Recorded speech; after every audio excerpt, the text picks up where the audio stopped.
Bienvenue dans l'émission Saveurs divines. Cette bonne nouvelle du royaume sera prêchée dans le monde entier pour servir de témoignage à toutes les nations. Alors viendra la fin. Ce pain céleste vous est présenté par Immaculée Niraneza.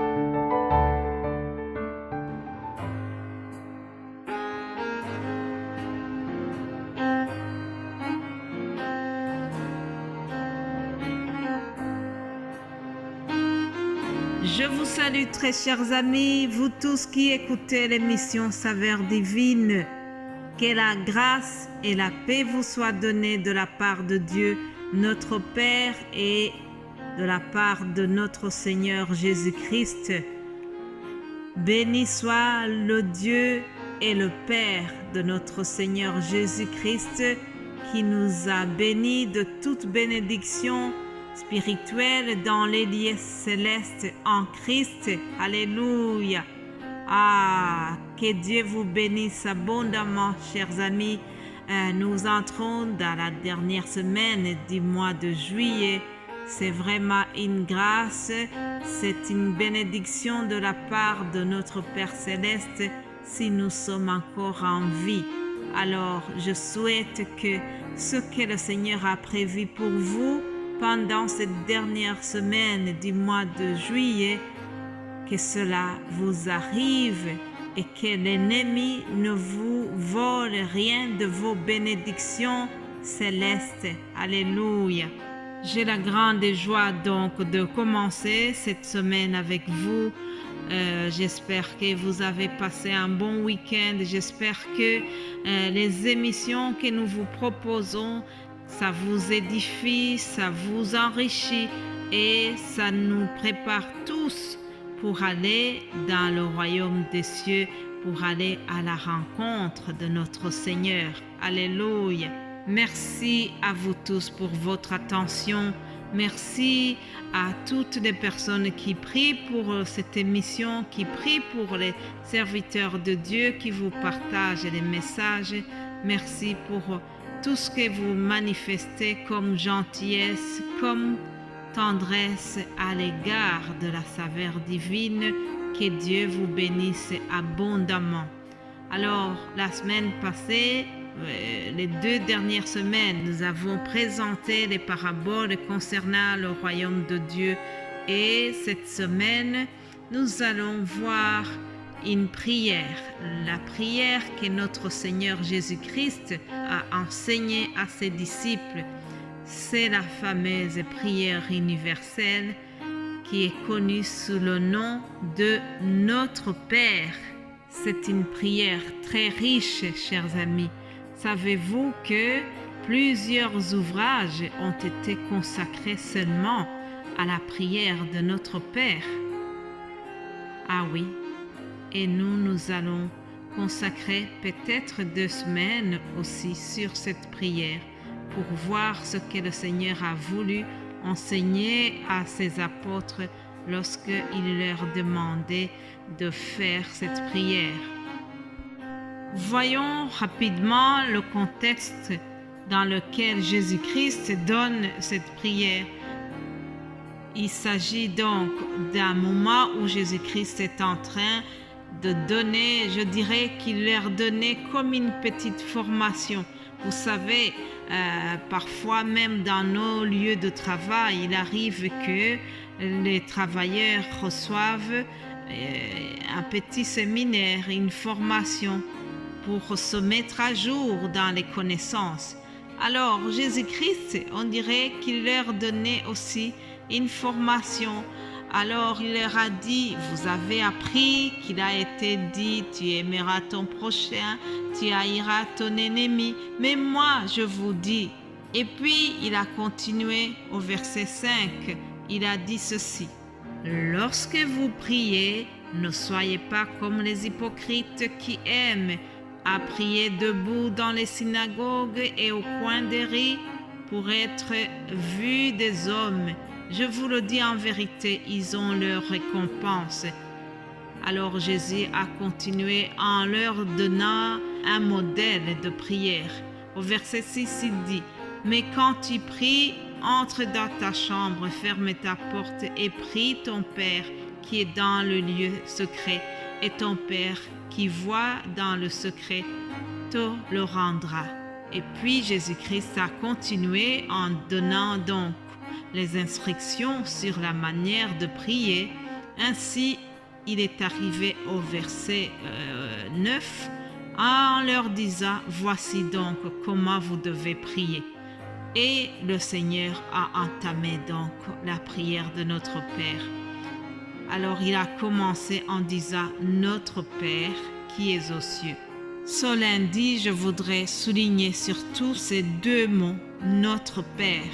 Bien-aimés en Christ, nous devons savoir une chose.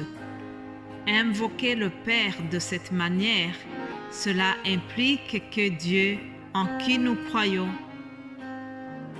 celui-là, c'est notre Père. Il est très proche de nous. Vous savez, Abraham et les autres n'ont pas eu ce privilège d'appeler Dieu notre Père. Non, ils avaient tellement la crainte de Dieu, ils le voyaient tellement très éloigné qu'ils ne pouvaient pas se permettre de le tutoyer comme ça en lui disant « Papa », en lui disant « Père ». Non. Mais grâce à Jésus-Christ, nous avons été rapprochés de Dieu. Nous pouvons aller près de lui comme un enfant qui vient chercher un câlin auprès de son Père en disant « Papa ».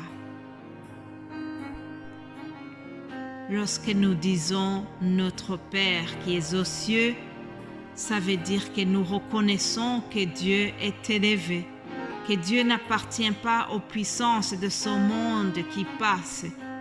Notre Dieu est glorieux, il est tout-puissant, il est intouchable, il est immuable. Dans cette formule, les cieux désignent l'immensité de la grandeur de Dieu. Les cieux nous montrent que Dieu est tellement éloigné, Dieu est tellement très grand, il est tellement immense, il est tellement grand par rapport à moi, l'être humain. Moi, l'être humain qui suis minuscule à côté de lui. Et pourtant, malgré que je sois si petit face à Dieu, la prière est le canal qui me connecte au Père Céleste.